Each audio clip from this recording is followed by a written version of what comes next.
ஏசாயா 13ஆம் அதிகாரம் 1ஆம் வசனம் முதல் 22ஆம் வசனம் வரை.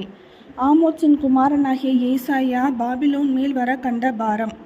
உயர்ந்த பர்வதத்தின் மேல் கொடியேற்றுங்கள், உரத்த சத்தமிட்டு ஜனங்களை வர வளையுங்கள். அவர்கள் பிரபுக்களின் வாசல்களுக்குள் பிரவேசிப்பதற்கு சைகை காட்டுங்கள். நான் பரிசுத்தமாக்கினவர்களுக்கு கட்டளை கொடுத்தேன், என் கோபத்தை நிறைவேற்ற என் பராக்கிரமசாலிகளை அழைத்தும் இருக்கிறேன். அவர்கள் என் மகத்துவத்தினாலே களி கூறுகிறவர்கள் என்கிறார்.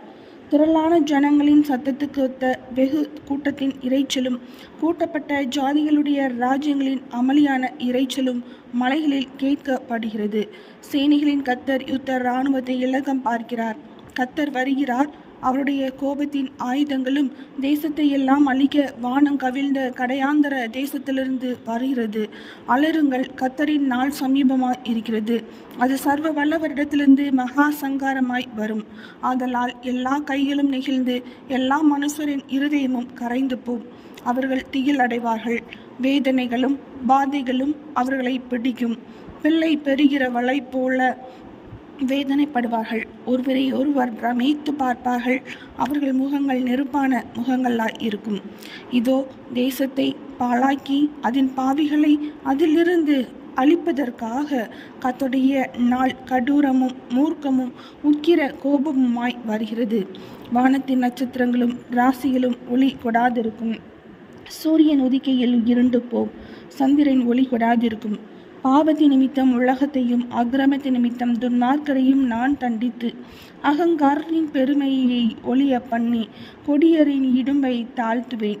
புருஷனை பசும்பொன்னிலும் மனுஷனை ஓப்பிரின் தங்கத்திலும் அபூர்வமாக்குவேன். இது நிமித்தம் சேனைகளின் கர்த்தருடைய உக்கிரத்தினால் அவருடைய கடும் கோபத்தின் நாளிலே பூமி தன்னிடத்தை விட்டு நீங்கும்படி வானத்தை அதிர பண்ணுவேன். துரத்தப்பட்ட வெளிமானை போலும் யாரும் சேர்க்காத ஆட்டை போலும் இருப்பார்கள்.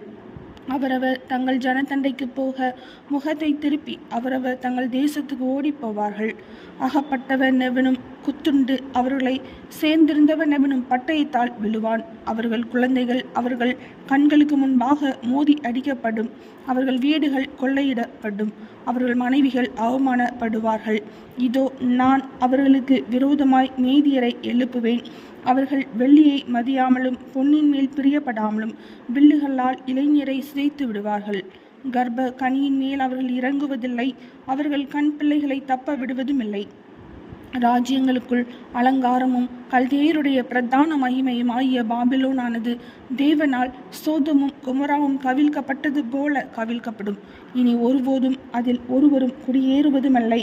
தலைமுறை தோறும் அதில் ஒருவரும் தங்கி தரிப்பதும் இல்லை. அங்கே அரபியன் கூடாரம் போடுவதுமில்லை. அங்கே மேய்ப்பர் மந்தையை மறிப்பதும் இல்லை. காட்டு மிருகங்கள் அங்கே படுத்து கொள்ளும். ஊளையிடும் பிராணிகள் அவர்கள் வீடுகளை நிரப்பும். கோட்டான்கள் அங்கே குடிகொள்ளும். காட்டாடு அங்கே துள்ளும். அவர்கள் பாலான மாளிகைகளில் ஓரிகள் ஊளையிடும். வலு சர்ப்பங்கள் அவர்கள் செல்விக்கையான அரண்மனைகளில் ஏகமாய் கூடும். அதன் காலம் சீக்கிரம் வரும், அதன் நாட்கள் நீடித்திராது என்கிறார். ஏசாயா 13ஆம் அதிகாரம் முடிந்தது.